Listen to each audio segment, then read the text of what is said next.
You are on the back porch. The light has gone the color of weak tea. Fireflies are starting up along the fence line. And somewhere in the wet grass, a generation of female mosquitoes has just locked on to the carbon dioxide leaving your lungs. The first one finds your ankle. The bottle on the kitchen counter inside cost $11. 25% DEET. About 6 hours of protection. There is another bottle. It does not exist yet. You will mix it in 5 minutes. From $4 of ingredients, available at any American grocery store. In laboratory comparisons, the active compound inside has provided more than 7 hours of protection. Longer, in some trials, than the bottle on the counter. The recipe is not new. It was refined in working form by a U.S. Army doctor from Mobile, Alabama, who spent 10 years in a Panama swamp, killing the disease that had stopped a French empire. His name was William Crawford Gorgas, and by 1914, he had personally overseen what is still, in absolute terms, the largest successful mosquito control operation in American history. Part 1. Panama, 1904. When Gorgas arrived in the Canal Zone in 1904, the French had already given up. Their attempt to build a canal across the isthmus had killed an estimated 22,000 workers, not from collapsed tunnels or dynamite, but from yellow fever and malaria. The mosquito had eaten an empire in a decade. Gorgas had survived yellow fever himself in 1882 at Fort Brown, Texas. He was a young Army medical officer caring for a soldier's fiancée who had contracted the disease. He nursed her through it, caught it, survived, and married her. The fever left him immune, the only reason the Army let him near it for the rest of his career. He was, by accident, the man who could not be killed by the thing that was killing everyone else. In Havana in 1898, he cleared the city of yellow fever in less than a year, building on Carlos Finlay's mosquito hypothesis and Walter Reed's experiments. The method was not glamorous. No spray, no chemical, no patent. There was a checklist. In Panama, he repeated the checklist at scale. Window screens on every structure that housed workers. Drained ditches around every barracks. Kerosene sprayed weekly across every standing puddle. Cisterns covered. Rain barrels screened. Crews walking the perimeter every 7 days, dumping and scrubbing any vessel that held water for more than a week. The numbers were obscene. In 1906, the malaria rate among workers ran around 821 cases per thousand. By 1909, it was 76. By 1913, the year before the canal opened, it was 16. The annual death rate from yellow fever fell to 0. Theodore Roosevelt told the press he built the canal. Gorgas made it physically possible to stand still in Panama long enough to dig one. He never patented anything. The protocol was published in U.S. Army medical bulletins and reprinted in farm extension pamphlets across the American South for the next 2 generations. That is the reason your great-grandmother knew the same things he did. Part 2. The Inheritance Line. The biology under the protocol was settled in Calcutta in 1897, 7 years before Gorgas reached Panama. Ronald Ross, a British Army surgeon, spent 2 years dissecting mosquito stomachs by candlelight in a laboratory thick with monsoon humidity. On August 20, 1897, in a specimen taken from a feverish patient, he found the malaria parasite developing inside an Anopheles mosquito. He wrote a short poem in his notebook the same night. He won the Nobel Prize 5 years later. Ross gave Gorgas the science. Gorgas gave the world the field manual. And the manual traveled. By the First World War, British regimental sanitary squads, including Indian Army units across Mesopotamia and Macedonia, were issuing citronella oil as standard personal protection. The 1916 Siege of Kut, a British military disaster in modern-day Iraq, was as much a malaria failure as a tactical one. Both armies were crippled by the same Anopheles before they were crippled by each other. The U.S. military kept improving the formulary. In 1946, USDA chemists working for the Army patented N,N-diethyl metatoluamide, DEET, derived from Pacific Campaign research. DEET worked, was cheap to manufacture, and entered the public domain when the patent expired in the 1960s. In the 1980s, the Army surveyed 65 foreign repellent formulations. One was a Chinese product called Kunling, effective mosquito repellent, distilled from the waste residue of lemon eucalyptus oil production.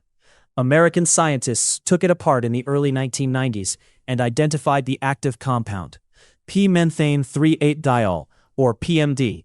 In 2000, the EPA registered oil of lemon eucalyptus as a biopesticide. In 2005, the CDC added it to the short list of recommended repellents alongside DEET and picaridin. 1 year before that EPA registration, in a building in Ames, Iowa, 2 entomologists ran a side experiment that was not supposed to matter. Chris Peterson and Joel Coates, working at Iowa State University on cockroach behavior, noticed that catnip also drove mosquitoes off. In 2001, they reported it at the American Chemical Society National Meeting in Chicago. Nepetalactone, the essential oil in catnip, repelled Aedes aegypti at roughly 1/10 the concentration required of DEET. 20 years later, a current biology paper traced the mechanism to the TRPA1 receptor, the same receptor that signals pain in insects. 3 men, 3 notebooks, 1 inheritance line.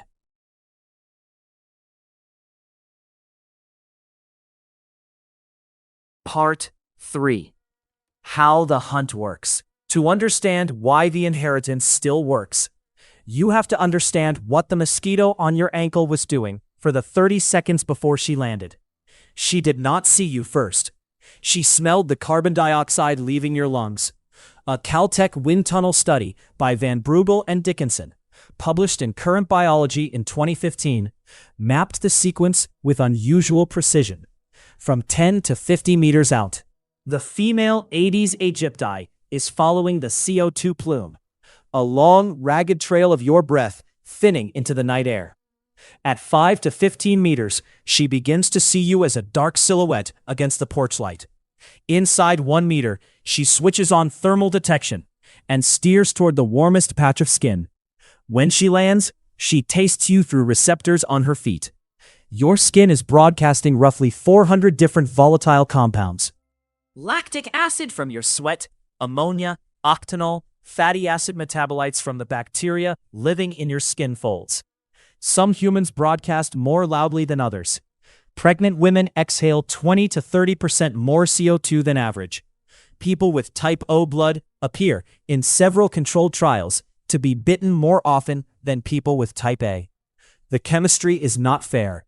No repellent on the market builds a wall around your skin. Every effective repellent in human history, from kerosene smoke to picaridin to PMD, works by interfering with that sensory chain. Either the molecule binds to the mosquito's olfactory receptor and blocks the lactic acid signal, or it floods the receptor with a competing signal she cannot parse. Or, in the case of catnip nepetalactone, it triggers an active pain response. The TRPA1 receptor reads it as a threat, and the insect veers off. You are not building a fortress. You are scrambling her GPS, jamming her radio, and hitting her with the insect equivalent of capsaicin in the eyes. Part 4. What we stopped teaching. Gorgas's protocol was the standard taught to every American public health officer for 40 years. The U.S. Public Health Service distributed wallet-sized cards summarizing the steps. County extension agents across Mississippi, Alabama, the Louisiana coast, East Texas, and the Florida Panhandle taught the dump and scrub schedule to farm wives at parish meetings. Then, air conditioning arrived in working-class homes. Screen doors became standard. The aerosol can hit shelves in 1947, the year DEET was patented. The protocol did not get refuted. It got displaced by something easier to grab on the way out the door. It stayed in the textbooks. It left the household. If you grew up anywhere south of the Mason-Dixon line, Tupelo or Mobile or Lafayette or Tallahassee or any porch in low country South Carolina, your grandmother almost certainly kept citronella, lemon balm, or basil in clay pots along the porch rail. She did not call it olfactory masking. She called it the smell that keeps the screen door honest. She knew which leaves to crush in your palm before you walked to the mailbox at dusk. She kept a saucer of oil under the rain barrel. You may have watched her do it without ever asking why. The protocol was passing through her hands at the moment you stopped looking. The page it was written on is not lost. It has been waiting on a CDC website and in a 1916 Army medical manual for the entire time you were not reading it.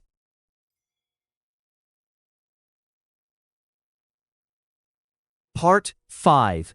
The math nobody runs the commercial on. A 4-ounce bottle of name-brand DEET spray retails for between $8 and $15 at any American pharmacy. The patent on DEET expired in the 1960s.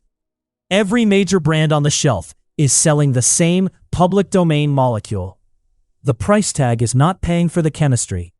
It is paying for shelf space, television commercials, brand recognition, and the regulatory dossier required to call a product EPA registered, a barrier of entry small producers cannot afford. Now look at the alternatives. Lemon eucalyptus is a tree, grown commercially across 4 continents. No single corporation controls the supply chain. Peppermint is a perennial herb that will reproduce in your back garden. Cedarwood comes from a half-dozen species across 3 continents. Garlic is in every grocery store. Witch hazel grows wild from Quebec to Florida. None of these are patentable. There is no exclusive license to enforce, no recurring subscription, no primetime commercial slot worth buying, because the next bottle of peppermint oil the customer needs will not have your logo on it. This is not a conspiracy. It is a structural fact about how modern markets allocate marketing capital. Solutions that cannot generate recurring branded revenue do not get advertised. They get displaced from supermarket end caps. They survive in herbalism textbooks and CDC technical bulletins, places that do not have media budgets. Run the math at your kitchen counter. A 4-ounce dark amber spray bottle, $1, reusable. 2 ounces of distilled water, under $1. 2 ounces of witch hazel, about $1.50. 40 drops of essential oil blend from bottles that will mix dozens of batches, about $2 amortized. $4.50 for a formulation that, at 30% active concentration, performs in the same ballpark as DEET in published cage trials. The math does not buy advertising. That is why you have not heard it. Part 6. 3 families of active scents. The 8 active scents that mosquitoes refuse to cross fall into 3 families. Each family does a different job. You build a working repellent by selecting 1 or 2 from each. Family A. Acres and long-duration actives, lemon eucalyptus oil, specifically the PMD-rich refined form, and cedarwood. In a 2004 study by Barnard and Sue at the USDA Mosquito and Fly Research Unit in Gainesville, a 26% oil of lemon eucalyptus product containing roughly 65% PMD provided more than 7 hours of average protection against 3 mosquito species in cage tests. That is the same window as 20 to 25% DEET. The mechanism is vapor pressure. PMD evaporates slowly enough to maintain a continuous low-concentration cloud across the skin surface for hours. It is a heavy oil with even lower vapor pressure, and when blended with lighter oils, it acts as a physical solvent reservoir that slows their evaporation rate. Cedarwood is what keeps your peppermint from disappearing in 20 minutes. Family B. Sensory overload and pain receptors. Catnip, peppermint, and lavender. This is the family Peterson and Coates opened up in 2001. Nepetalactone, the active compound in catnip, was about 10 times more effective than DEET in their cage trials at equivalent concentrations against Aedes aegypti. The follow-up biology, published in Current Biology in 2021, found that nepetalactone activates TRPA1, the same receptor in insect sensory neurons that responds to wasabi, mustard oil, and physical irritation. It is not masking. It is aversive. Peppermint menthol hits a related cooling sensation pathway and doubles as a larvicide. A few drops on stagnant water break the surface tension, and the volatile compounds enter mosquito larvae through their breathing siphons. Lavender's linalool, in a 2009 Journal of Vector Ecology study by Mueller and colleagues at Hebrew University, produced a 93% indoor repellency rate from a passive diffuser at standard concentration. These oils punch above their weight in the first hour and fade quickly. They are the strikers, not the defenders. Family C, masking and adjuvants. Citronella, garlic, and tea tree. Citronella is the family historian. By the First World War, it was the standard British Empire field repellent, issued to regimental sanitary squads from Mesopotamia to Macedonia. The molecule's weakness is volatility. At 10% concentration in the open air, citronella drops below useful repellency in roughly 20 minutes. Blending it with cedarwood and PMD multiplies its working window. Garlic's organosulfur compounds, allicin, diallyl disulfide, and related thiols, mask human scents for about 30 minutes when applied topically. Their real value is in larvicidal yard application. A few drops of garlic oil at the waterline of a rain barrel will kill mosquito eggs deposited on the inner wall. Tea tree contributes broad-spectrum action against biting midges and gnats, and doubles as post-bite anti-inflammatory if you do get hit.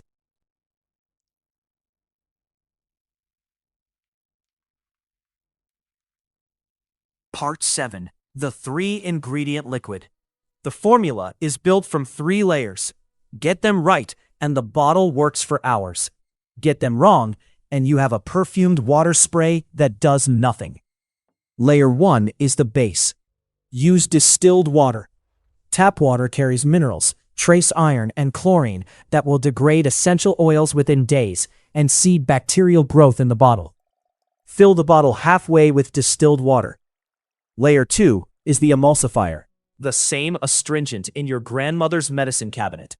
Extracted from Hamamelis virginiana, a shrub native to the American eastern woodlands. As an alcohol water solution, witch hazel disperses essential oils so they do not separate and float on the surface. As an astringent, it binds the formula to the skin and reduces irritation from concentrated terpenes. Fill the remaining half of the bottle with witch hazel.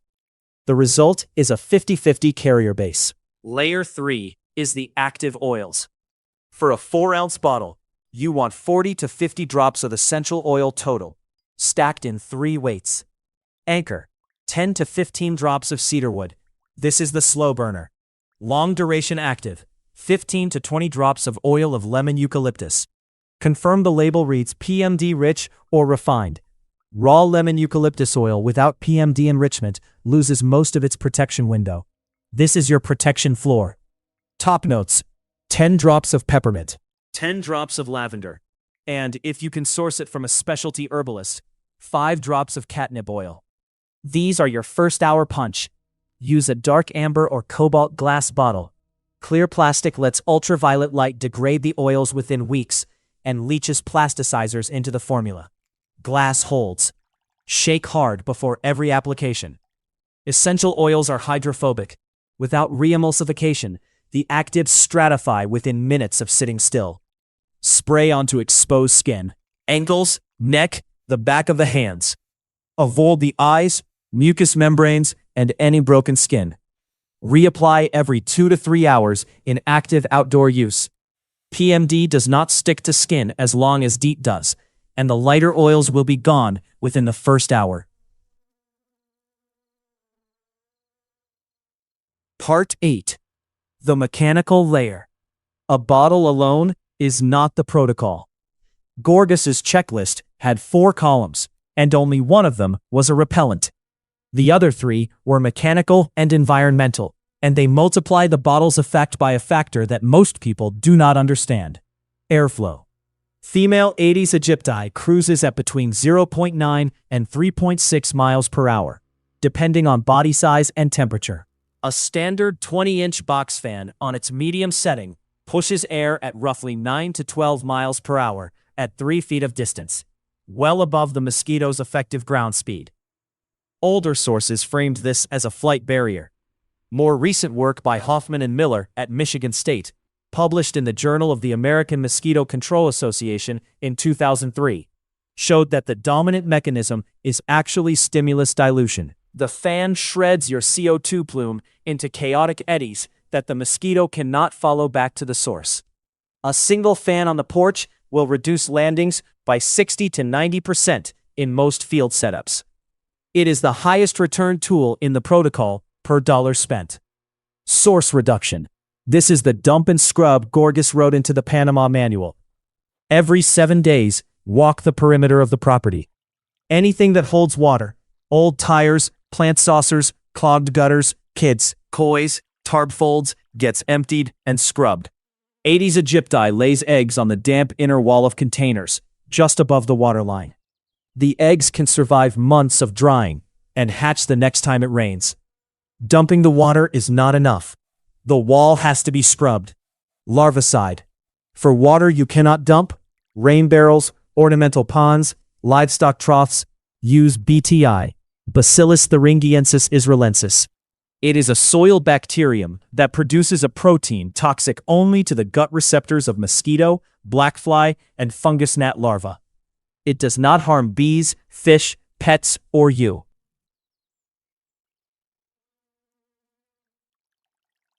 Part 9. Honest limitations. This bottle is not a force field. There are conditions under which you should not rely on it.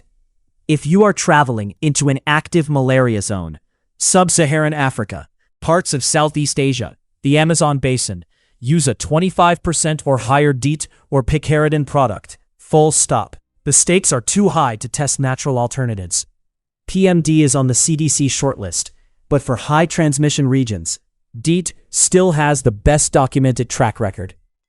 If you have cats in the household, this formula is not safe to spray on surfaces a cat walks on, or in air a cat breathes in concentration. Cats lack a liver enzyme, UDP glucuronosyltransferase, that other mammals use to break down phenols and terpenes. Lavender, citronella, peppermint, tea tree, and lemon eucalyptus are all toxic to cats at sustained exposure. Spray on yourself outside. Do not diffuse indoors near a cat. Avoid peppermint and sage in concentrated form unless your obstetrician clears them. Patch test on the inner forearm 24 hours before first full use. And reapply every 2 to 3 hours. There is no 8-hour version of this formula.